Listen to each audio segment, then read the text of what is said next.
Teve janeiro, teve fevereiro. Esse é o terceiro, então. Então tá bom. É que cada vez é diferente, né? Gente, boa noite. Paz do Senhor Jesus, amém? Foi uma bênção até agora. Deus tem falado ao seu coração. Parabéns, você que veio. Tenho certeza que você venceu muitas coisas. Ô menino, qual é o teu nome? Quantos anos você tem, Davi? 15 anos. Davi, não enterre o talento que Deus te deu, tá bom? Você foi uma surpresa hoje aí na bateria. Que você multiplique aquilo que Deus tem te dado como talento. Desenvolva, faça muito mais pelo Senhor, tá bom? Não se desvie do caminho. Fique e continue sendo uma bênção, tá bom? Deus te abençoe. Quem te trouxe? Foi o Kennedy? Teu pai? Quem é teu pai? Ali? Deus abençoe. Está no caminho certo, viu? Aperta mais. Tá bom? Deus abençoe. Gostaram, né? Quem já foi ungido aí alguma vez com azeite? Né? A unção. Quando você vê a unção na Bíblia, aquela, o Samuel ungiu Davi, né? Você acha que já Samuel pegou um saco de azeitona e tacou na cabeça de Davi? Não, foi azeite. E para ter azeite tem que pegar a azeitona e espremer o que está dentro. Aí saiu o azeite. Muitas vezes Deus vai te espremer para ver o que tem dentro. E tem coisa boa aí, viu? Se espremer tem coisa boa. Então, fique firme nos seus propósitos com Deus. Qual o tema do culto hoje? Dá para colocar aqui? Já está aqui, ó. Até que ele venha. Eis que venho sem demora. Guarda o que tens, para que ninguém tome a tua coroa. O Igor falou, Apocalipse 3:11, foi isso? Nós vamos percorrer esse tema de até que ele venha. Esse tema está em Apocalipse, sim. Eu usei um outro versículo em Apocalipse para falar desse tema. Mas nós vamos começar falando desse tema com as palavras do próprio Senhor Jesus na Santa Ceia. Amém? Então vamos começar na Santa Ceia. E até antes dela, há um momento em que Jesus fala, através de uma parábola, sobre a sua volta. Tá bom? Então vamos orar para começar e descobrir, até que ele venha, o que eu preciso fazer até que Jesus venha. O que eu tenho que fazer até que ele venha novamente. Amém? Ó Pai querido, Pai amado, em nome do Senhor Jesus, nós oramos a Ti agradecidos por Tua graça, por Teu amor, por Teu favor, por Tuas misericórdias, Pai, sobre nós. Antes de qualquer coisa, perdão pelos nossos pecados, Pai. Perdão pelos nossos erros e falhas. Ó Pai, porque através do Teu perdão, podemos nos achegar confiadamente à Tua presença. Pelo sacrifício de Jesus, pela obra da cruz, que nos permitiu nascer de novo, que nos permitiu ser nova criatura, que perdoou todos os nossos pecados. Muito obrigado por Tua graça. Nós não merecemos e nunca mereceremos, e nada do que fazemos ou possamos fazer no futuro, Pai, pode nos tornar dignos desta graça. Muito obrigado, Pai, porque estamos aqui, porque o Senhor nos amou primeiro. Estamos aqui, porque apesar de nós, apesar das nossas culpas, apesar dos nossos erros, o Senhor nos ama e tem nos transformado, e tem nos chamado de filhos, e tem nos chamado para perto. Muito obrigado, Pai. Por isso, Pai, se há culpa neste lugar, se há erro neste lugar, se há pecado neste lugar, que o Teu Santo Espírito comece a trabalhar nos corações desses jovens e adolescentes, Pai, libertando das cadeias, libertando das algemas, ó Pai, em nome de Jesus, de toda prisão de alma, toda prisão de culpa, toda prisão nos sentimentos, toda síndrome do pânico, toda depressão, toda autocomiseração, toda baixa estima, toda falta de identidade espiritual, caia por terra agora, no poder do nome do Senhor Jesus. Tu tens liberdade aqui nesse lugar. O louvor abriu, ó Pai, este átrio, ó Pai, com, ó Deus, chamando e convocando e invocando a Tua presença. Por isso, Deus, reina reina neste lugar, Pai, com toda a liberdade. Ó Deus, usa a minha vida, ó Deus, para transmitir aquilo que Tu tens, ó Pai, para esta noite. Em nome de Jesus nós oramos, Pai. Amém, Senhor. Amém. Até que Ele venha. O que fazer até que Jesus venha? Essa é uma pergunta que fica, de repente, estamos trabalhando com adolescentes e jovens aqui, e você lê a Bíblia, e você vê a vida de Jesus, e você vê tudo que Jesus operou, e você vê que Jesus fez milagres incontáveis. A Bíblia não conta nem 10% dos milagres que Jesus fez ao longo de 3 anos e meio junto aos apóstolos. Há apenas 4 evangelhos que são biografias da vida de Jesus. Os 4 primeiros livros do Novo Testamento são biografias, a história de vida de Jesus. E cada autor, Mateus, Marcos, Lucas e João, eles trazem uma visão de como eles enxergavam o Messias, de como eles enxergavam o Mestre, de como eles enxergavam Jesus. E eles fazem uma biografia, um relato da vida de Jesus, e das palavras de Jesus, e dos pensamentos de Jesus, e dos ensinamentos, tanto públicos como em particular. Mas ali não tem 10% do que Ele fez. E havia uma expectativa muito grande. Olha, o Mestre chegou. Alguns relatos dizem, olha, veio aquele da qual estávamos esperando há tanto tempo. E há várias passagens na qual, olha, vem. Alguns dos discípulos de Jesus, na verdade, eles eram, antes de ser discípulos de Jesus, discípulos de João Batista. Você sabia disso? Tiago, irmão de Pedro, ele era discípulo de João Batista.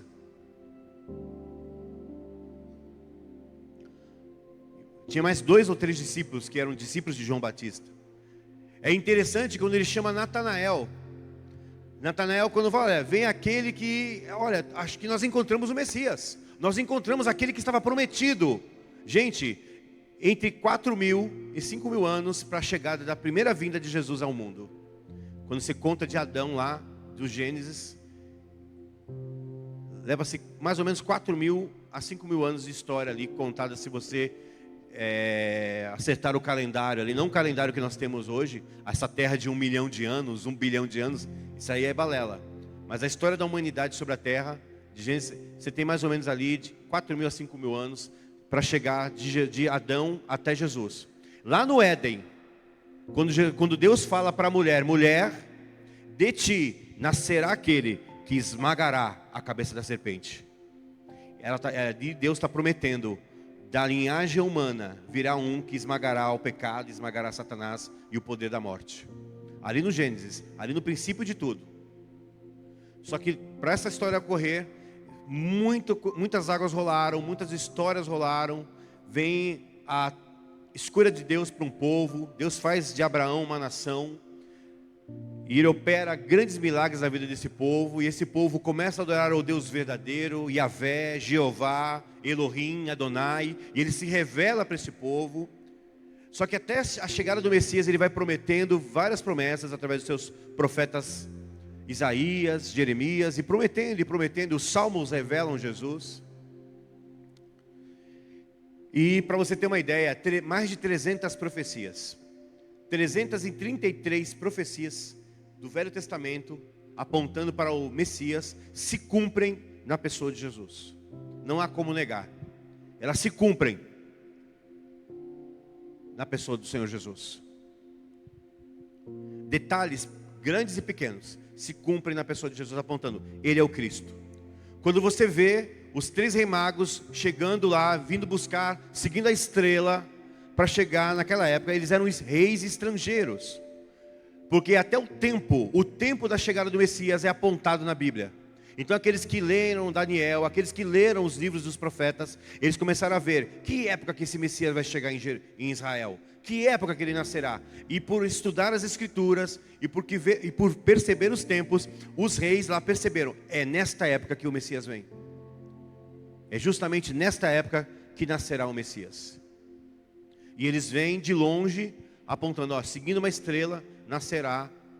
E eles encontraram Jesus na manjedoura. Tudo apontava para ele. Quanto tempo demorou para ele vir a primeira vinda, né? Quanto tempo de aguardo por esse Messias. Que expectativa, que maravilha. E quando ele vem, tudo é mudado, tudo é transformado. A maneira de interpretar a lei, a maneira de olhar para Deus muda. Jesus realmente, ele aproxima a humanidade de Deus com seus ensinamentos. Porém, há um momento que Jesus fala, olha, eu preciso cumprir toda a Escritura. E a Escritura diz que eu tenho que ser morto. Eu vim para pagar o teu pecado, eu vim para pagar o teu erro. Eu vim para comprar a tua vida de volta, para substituir você num castigo que você não poderia pagar.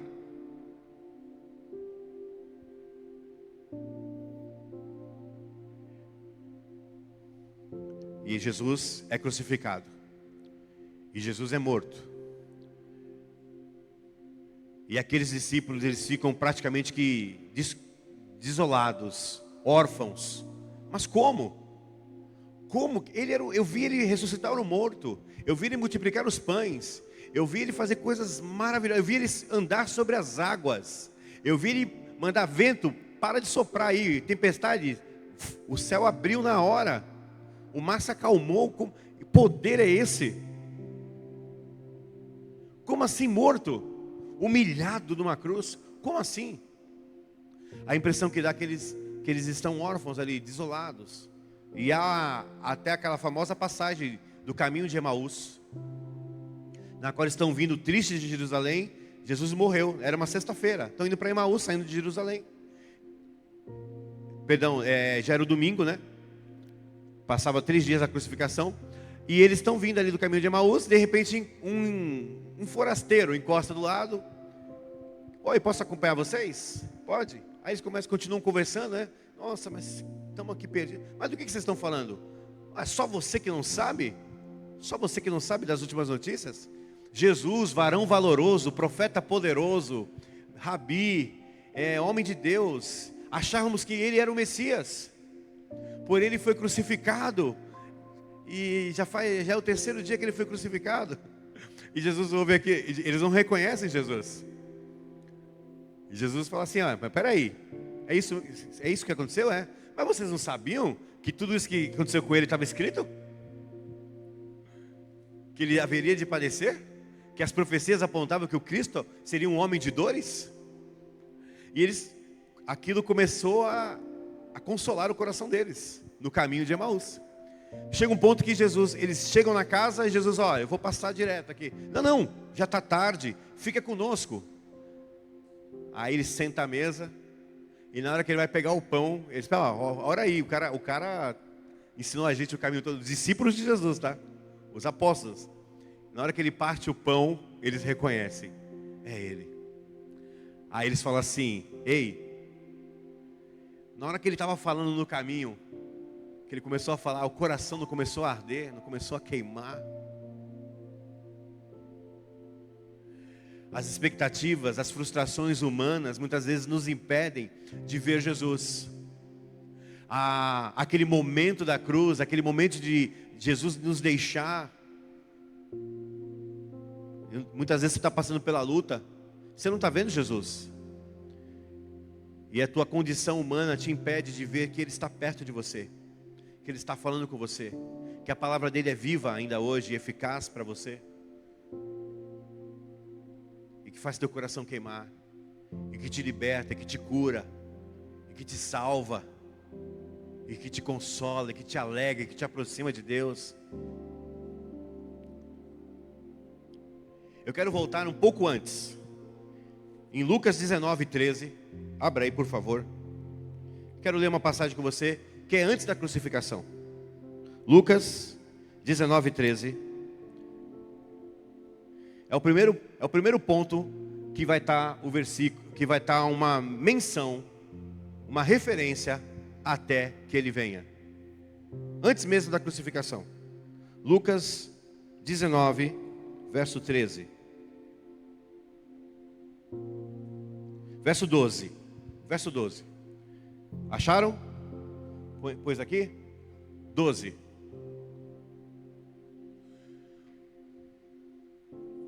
Jesus propôs uma parábola, tá?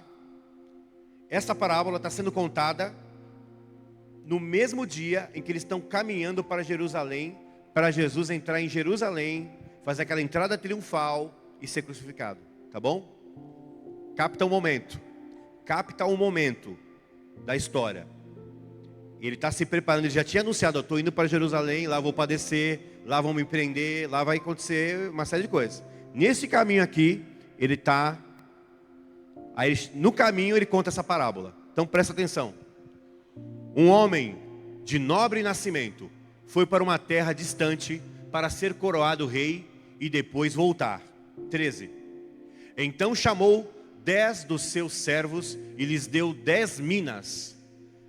Em algumas passagens vai estar talento, recurso, dinheiro, dependendo da tradução da Bíblia, tá? 10 minas. Ele disse: façam esse dinheiro render até a minha volta, até que eu venha, até que eu retorne. Primeira referência, captou? Então Jesus já está faltando. Ele está indo para a crucificação dele, mas ele está contando uma parábola falando da volta dele. Continua. 14. Os seus súditos, porém, olha só, ele estava indo para a terra dele, estava indo para a sua terra de volta para ser coroado. Ele estava indo para onde? Jerusalém. Os seus súditos, porém, o odiavam. Por isso enviaram uma delegação para lhe dizer: não queremos que este homem seja nosso rei. Continua. Contudo, ele foi feito rei e voltou. Então mandou chamar os seus servos, a quem deram o dinheiro, a fim de saber quanto tinham lucrado. O primeiro veio e disse: Senhor, a sua mina rendeu outras 10 minas. Muito bem, servo bom, respondeu o Senhor, por ter sido fiel no pouco, governe sobre 10 cidades. O segundo veio e disse: Senhor, a sua mina rendeu 5 vezes mais. O Senhor respondeu: também você encarregue-se de 5 cidades. Então veio outro servo e disse: Senhor, aqui está a sua mina, eu a conservei guardada em um pedaço de pano. Tive medo porque o Senhor é um homem severo, retira o que não depositou e colhe o que não semeou. O Senhor respondeu: eu o julgarei com as suas próprias palavras, servo mau. Você sabia que eu sou um homem severo, que tiro o que não pus e colho o que não semeei. Então, porque não confiou o meu dinheiro ao banco, assim, quando eu voltasse, o receberia com juros. Vamos parar por aqui. A palavra juros, dinheiro, esquece isso. Jesus está falando da vida de alguém. Jesus está falando da sua vida. Jesus te deu vida. Jesus conquistou vida para você. O que ele está anunciando aqui nessa parábola, nessa comparação é: eu vou ser coroado. Eu estou indo para um lugar ser coroado, mas eu vou voltar. E enquanto eu estou lá, não sei quanto tempo vai demorar, mas ele dá uma certeza: eu vou voltar. Assim como você confiou, os antigos confiaram que Jesus viria. Assim como as profecias se cumpriram e ele veio. Assim como ele viveu a sua vida entre nós, ele deu a garantia: eu vou voltar. Isso é uma certeza. E nos tempos de hoje, nos últimos acontecimentos que nós temos visto aí, das notícias pelo mundo, há cada vez mais evidências que Jesus está voltando. Há cada vez mais estrondos pela terra dizendo: olha, até quem não é crente, cara, até quem não é crente está falando assim: olha, a minha avó falava que isso aí é os últimos dias. Até quem não é crente, é de outras religiões, a pessoa fala assim: gente, é fim dos tempos, é Apocalipse. A pessoa nunca leu a Bíblia, mas a pessoa começa a reconhecer, por aquilo que a Bíblia menciona, que é um princípio de profecia se cumprindo. Então, você fez o primeiro parênteses aqui: até que ele venha. Agora ele diz assim: até que eu venha, o rei. Ele está aqui, um homem de nascimento nobre. Eu vou ser coroado e voltarei. E haveria uma oposição, porém os seus súditos não queriam que ele fosse rei. Então eu vou fazer, nesse pequeno versículo, antes de eu continuar, eu quero fazer um parênteses aqui para você. Jesus está voltando, amém? Fala assim: Maranata. Quando você diz Maranata, você está dizendo, volta Jesus, volta hoje. Não foi o que nós cantamos hoje? Que seja hoje, que seja agora. Vem, derrama o teu Espírito. Vai voltar, Jesus? Que seja hoje, Jesus, estou pronto. Que seja hoje, Jesus. Ó, se eu esticar a mão muito alta assim, ele já me puxa já. Que seja hoje. Porém, tem uma turma, seus súditos, alguns dos seus súditos, não queriam. Seus súditos não queriam que ele fosse feito rei deles. Existe os servos de Jesus, que estão trabalhando por Jesus, multiplicando os recursos que Jesus deu para a expansão do reino, para trabalhar pela igreja, e adolescentes e jovens, estou falando com você. Lá na sua casa, seu pai e sua mãe trabalham. Na sua casa, seu pai e sua mãe esquentam a cabeça, trabalham de dia, de noite, pagam as contas. Você talvez não saiba o quanto custa manter a TV a cabo, o Wi-Fi, a conta de luz, o aluguel, a comida. Talvez você não saiba quanto custa um pacote de arroz, um pacote de feijão, ou a carne que você come, ou até mesmo os ovos agora que viraram notícia, que quanto estão custando caro. Talvez você não saiba, mas seus pais sabem desse custo. E eles trabalham para manter a sua casa funcionando, para manter você bem alimentado, para manter você bem vestido. Eles trabalham pela sua família. Ah, mas eu sou adolescente, né? Eu sou adolescente e não preciso esquentar a minha cabeça com isso.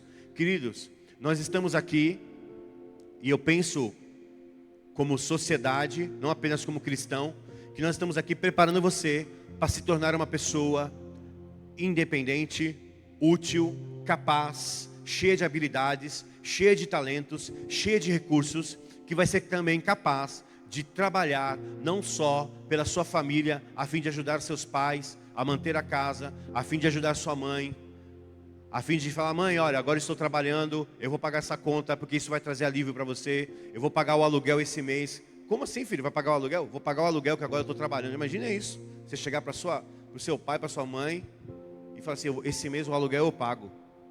Que alívio você vai dar para o seu pai, para sua mãe ali, nas finanças ali. Ó, mãe, vou pagar a conta de luz, vou pagar a conta de água, vou ajudar, toma aqui meu vale-refeição aqui, para ajudar a fazer as compras do mês. Não é um alívio? Não é uma ajuda ali pela casa?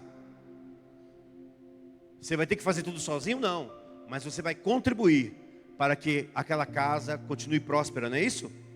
E de repente Deus te abençoa tanto, você vai fazer faculdade, você vai fazer curso técnico, você vai arrumar um bom emprego, vai ter uma ótima carreira e você vai aposentar seus pais. Imagina isso, pai, estou ganhando 30 pau por mês, estou ganhando 40 pau por mês, fica tranquilo, mãe, não precisa mais trabalhar fora, que agora eu vou te bancar. Imagina você poder, não seria uma bênção? Depois de tudo que sua mãe fez por você, depois de tudo que seus pais fizeram por você, você fala assim, fica tranquilo, fica sussa, que agora, pai, Deus me abençoou tanto, eu sou tão abençoado. E você vai falar para o seu pai, eu sou abençoado em ter minha família, ter meus pais. E agora está aqui, ó, pai, comprei uma casa para você, mãe. Vamos sair do aluguel, comprei uma casa para a senhora. Né? Chegar para o pai assim, pai, está andando de bicicleta, está andando de carro velho? Vamos ali, escolhe um carro aí que eu vou pagar o carro aí. Imagina, você jovem ainda, antes dos 24, 23 anos, você chegar assim, ter um bom emprego e falar assim, pai, eu vou pagar o carro, eu vou comprar um carro, o carro é seu, pai, para levar a mãe para passear, para fazer as compras, para ajudar. Não seria uma bênção isso?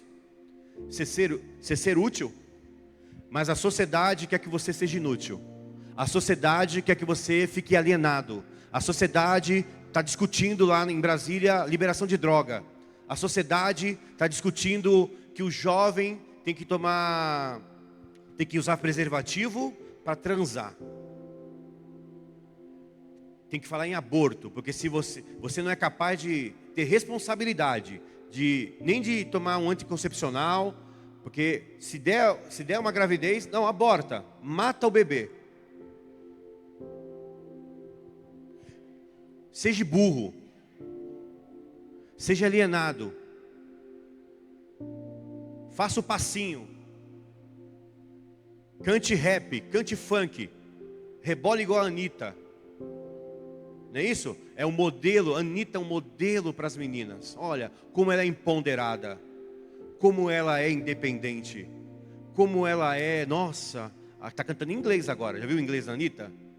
Os professores do FISC devem estar se enforcando.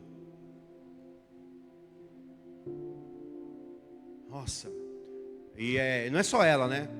Várias aí, no mesmo caminho. Fica lá, vindo TVZ e essas presepadas. Não, quanto mais alienado você for, não, criança, né? Não trabalhe, jovem, você não pode trabalhar. Você não pode trabalhar. E mentem para você, enganam você, te dão uma educação pífia, te dão uma educação ruim para você continuar preso ao sistema. Deixa eu te contar uma coisa, adolescente. As coisas estão indo de mal a pior no nosso país, tá bom? Estamos no reino. Estamos aqui no reino de Deus. Mas as coisas estão indo de mal a pior. Pergunte para os seus pais como está difícil manter a casa. Como está difícil trabalhar e manter as coisas com dignidade dentro da sua casa. E não vai melhorar, vai ser cada vez mais difícil. A nossa esperança não está em homens, está no Senhor, amém? Então, a primeira chamada que eu te dou é: existe uma turma que não quer que ele seja rei sobre eles. Existe uma categoria de cristãos, de adolescentes, que não quer que Jesus seja rei sobre eles. Nós não queremos que ele seja rei sobre nós. Aí ele fala: meus súditos, os seus súditos não queriam que ele fosse rei. Eu quero estar aqui no ambiente da igreja, eu quero usufruir de tudo que a igreja tem de bênção para mim, mas eu não quero me submeter a ele. Mas existe um outro grupo. Esse grupo ele chamou de servos. Os súditos são aqueles que desfrutam dos benefícios do palácio. Os servos são aqueles que mantêm o palácio funcionando. São aqueles que mantêm a obra. São aqueles que trabalham por ela. Os súditos só usufruem, mas os servos trabalham pelo seu Senhor. E a estes ele confiou talentos. A este ele confiou os recursos.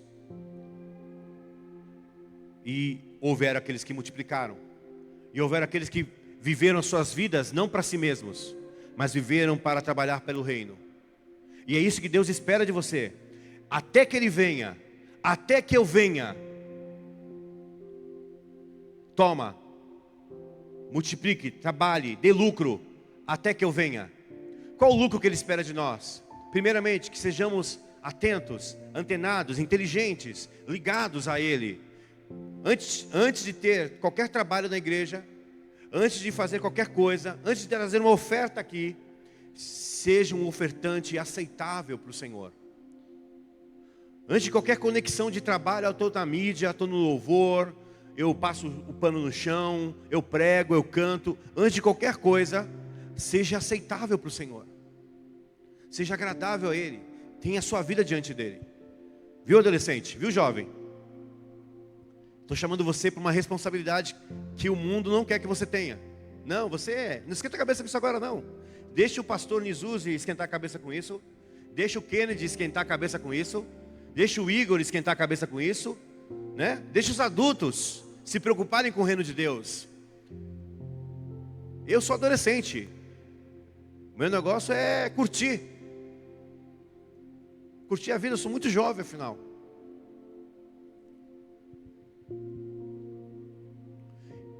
Venha, trabalhe. A sua vida não é sua vida. Se você é servo de Jesus, a sua vida não é sua vida. Ah, mas Ele me deu vida. Sim, Ele deu vida para você. Você estava morto nos seus delitos e pecados, segundo Efésios. Mas Ele deu vida para você. Mas Ele não deu a sua vida para você. Porque quando você recebe Ele como Senhor e Salvador, Ele só vai ser seu Salvador se Ele for primeiro Senhor. Senhor é Senhor de servos, Senhor de escravos.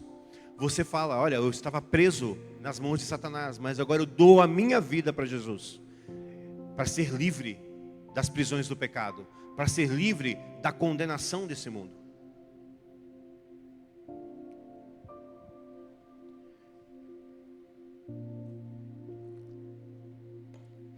que você seja útil, que você trabalhe pelo reino. Qual que é o seu talento? Vi um menino aí tocando bateria aqui. Aprenda um instrumento. Faça um curso técnico. Faça um curso de artesanato. Estude lá. Quem está no colegial já aí? Quem está no ginásio, no ensino médio, no ensino fundamental, seja o melhor aluno. Até que ele venha. Até que ele venha. Faça o melhor que você pode fazer. Acorda de manhã, adolescente. Chuta a preguiça, pô. Dá um tapa na cara da preguiça e vai fazer o que você tem que fazer. Você tem muita coisa para fazer. Jesus deu muitas instruções para a gente fazer até que ele venha, até que ele volte. Então faça. Até que ele venha, seja o melhor filho que você pode ser para sua mãe. Seja o melhor filho que você pode ser para o seu pai. Seja o melhor irmão na sua casa. Não trazendo confusão, não trazendo aborrecimento para sua família. Honre sua família. Dê testemunho que você participa da igreja. Até que ele venha. Está todo mundo ficando na tua escola, se pegando, se beijando, se defraudando ali. Não se preocupe com isso não. Eles estão se destruindo, é uma autodestruição. Haverá um preço a pagar. Eu não estou falando nem de inferno não, tá? Eu trabalho numa creche da prefeitura. Eu faço matrículas de mães de 13 anos. De mães de 14 anos. Vim trazer para a creche. O pai é da biqueira, o pai é do movimento, o pai é no seu pai, o pai não registrou. Aí ela vem contar assim, o pai não presta. Homem não presta. Mas tu tá andando com homem que não presta? Você dormiu com um cara que não presta? Tu anda com quem não presta? Quem anda com quem não presta, não presta. Ou você nunca ouviu essa? Escolha bem as suas amizades. Ore. Ore por quem você vai namorar, com quem você vai constituir família. Ore por seus pais. Ore pela sua família. Ore pela sua casa, ore pela sua vida. Quem ora aí todo dia?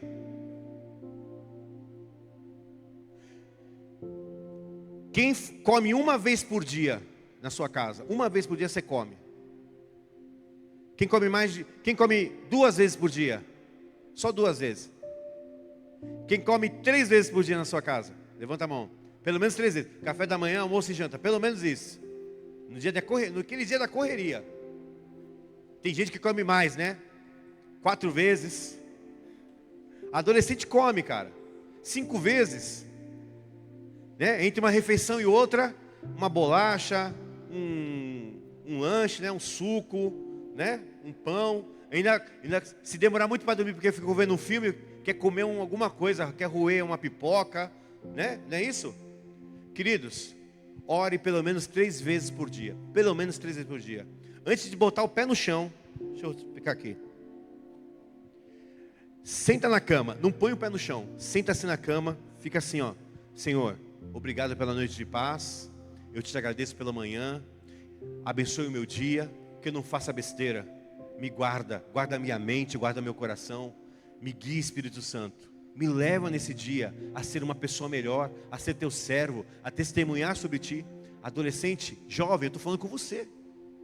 Porque o pastor está orando todo dia para você fazer isso, sabia? Teus pais, até os pais que não são crentes, tá? Estão falando assim, ai Senhor, abençoa meu filho, abençoa minha filha. Não deixa ela fazer besteira na escola, não deixa ela fazer besteira aqui na vizinhança. Cuida dela, guarda a mente dela, para não ser que nem piolho, andando pela cabeça dos outros. Que ela tenha mentalidade, caráter, vontade própria de fazer o que é certo, do que é correto. Aí, terminou, em nome de Jesus, amém. Aí você põe o pé no chão. Seu dia vai ser diferente. Seu dia vai ser diferente. Amém? Antes de botar o pé no chão. Meio-dia, não senta para comer, não vai almoçar? Obrigado, Deus. Obrigado porque o Senhor provei todas as coisas. Até aqui está tudo certo, né? Até aqui está tudo bem. Amanhã foi uma bênção. Mas, Senhor, eu continuo querendo a Tua presença. vem, me enche da tua paz, me usa, põe pessoas na minha frente para eu poder compartilhar o Evangelho, falar de ti, obedecer meu pai. Terminou de almoçar, né? Obrigado pela essa comida maravilhosa, pela tua provisão. Comeu? Vai lavar a louça para a mãe. Vai limpar a mesa, vai ajudar a mãe em alguma coisa. Mas poxa, tem que lavar a louça todo dia. Todo dia me põe para lavar. Ué, você não come todo dia? Aliás, todo dia você não come toda hora. Sujou a louça, tem que lavar, tem que ajudar. E à noite, antes de dormir, e à tarde, se você puder orar mais, ore. Até que Ele venha. Até que Ele venha. Venha à igreja, congregue. Até que Ele venha, ore. Até que Ele venha, leia a Bíblia. Leia a palavra de Deus todos os dias. Pega uma porçãozinha, um capítulo, um trecho, uma história, uma parábola, um salmo. Eu vou meditar hoje nisso aqui, Senhor. Espírito Santo, me instrui, me dá sabedoria. Até que Jesus venha. Até que Ele venha.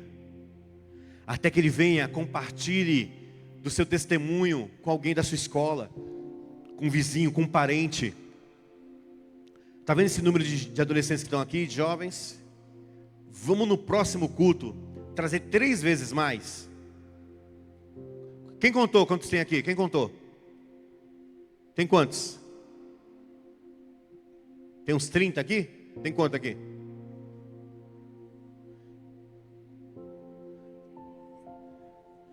Às 7, é isso? 7 não, 8. 1, 2, 3.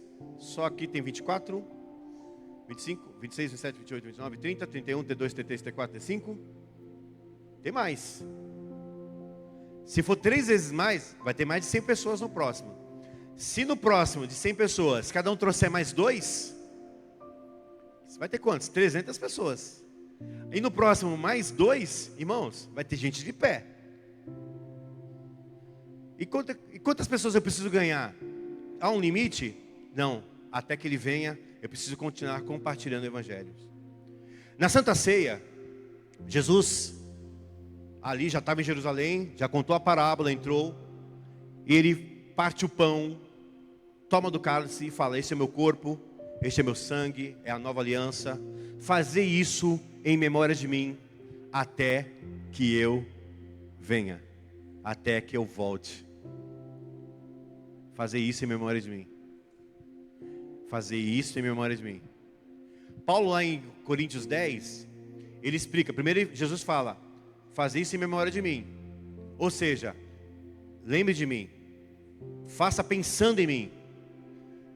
Ali ele põe o sangue e o corpo.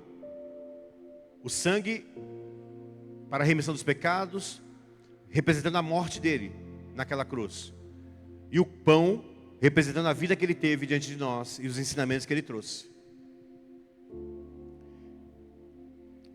Até que Ele venha. Apocalipse 2:25, já lá no final, diz assim: então somente apeguem-se com firmeza ao que vocês têm. Ele está falando aqui, põe lá, volta só um pouquinho. No começo do 2, eu acho que é a carta de Filadélfia, se não me engano, não é isso? Não, é Tiatira, é a carta para Tiatira. Volta lá no 25.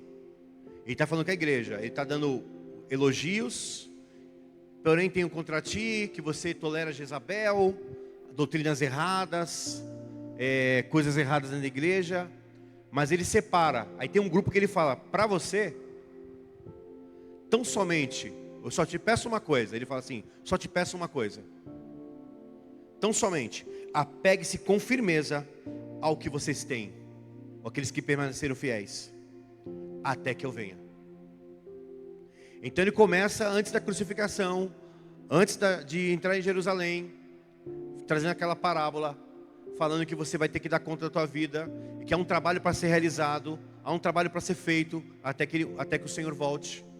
Na Santa Ceia ele fala para você continuar fazendo isso, repetidamente. Façam isso em memória de mim, ou seja, guardem os meus ensinamentos, guardem o que eu tenho passado para vocês. Mas lá no Apocalipse, Jesus já havia morrido, ressuscitado. E Ele traz isso para você. Guarde o que você tem, até que eu venha.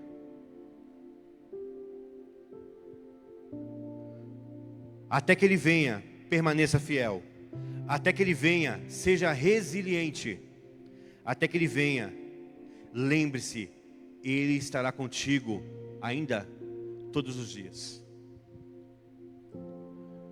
Talvez você esteja influenciado pela mídia, pela televisão, bombardeado pela internet, uma série de maus exemplos que estão te cercando aí. E até maus exemplos dentro da igreja. O que tem? Tem nada a ver. Mas eu quero que você volte-se para os ensinamentos puros e íntegros de Jesus. E observe a tua vida agora. O que você pode fazer até que Ele venha? Para se aproximar mais dEle, para estar mais conectado com Ele, para estar mais próximo dEle, para estar preparado para a volta dEle. O que você tem feito com os recursos que Ele tem colocado nas tuas mãos, de vida, a tua família, sabe, o teu tempo. Tempo é um recurso preciosíssimo. Aliás, tempo é o que você tem. Na verdade, você pode ser a pessoa mais rica do mundo. Você não consegue levar no caixão, em alguma gaveta, em algum saco, o dinheiro. Você não consegue passar para o outro lado com dinheiro. Sabe o que a pessoa tem? Tempo. E quando o tempo da pessoa rica acaba, ela não consegue comprar mais tempo. Então o que você tem para oferecer para Deus hoje? O hoje. O teu agora. A tua oração de agora nunca será mais importante que tua oração de amanhã. A tua oração de agora, ela pode decidir a tua eternidade. Muitas pessoas se enganam, muitos jovens se enganam. Olha, eu sou jovem ainda, esse negócio de Jesus, deixa para quando eu ficar mais velho. Talvez você nunca tenha essa oportunidade. Por isso que o teu agora, ele é o mais importante. Vou pedir para a equipe de louvor já vir aqui para a gente estar fazendo esse momento final, para a gente estar orando. Então o agora que você tem, consagra ao Senhor. Até que Ele venha. Tem gente aqui de 15, 14, 13. Tem jovens aqui. Não sei quanto tempo vai demorar para Jesus voltar. Mas que até que Ele venha, Ele conserve você. E você conserve seu coração íntegro no Senhor. Feche seus olhos. Coloque seu coração diante dEle. Agora, você e Ele, tá bom? Você já está vindo na igreja. Você foi apresentado para esse Jesus. Você está cada vez mais se apaixonando por Ele. Saber que Ele te ama, que Ele te perdoa, que Ele tem transformado a tua vida. Mas, de fato, você acha que você tem permitido que Ele reine sobre você? Você tem obedecido a sua palavra? Tem obedecido os seus mandamentos? Ou está relutando, está ainda, não, eu vou fazer a minha vontade. Não, eu faço isso, mas não faço aquilo.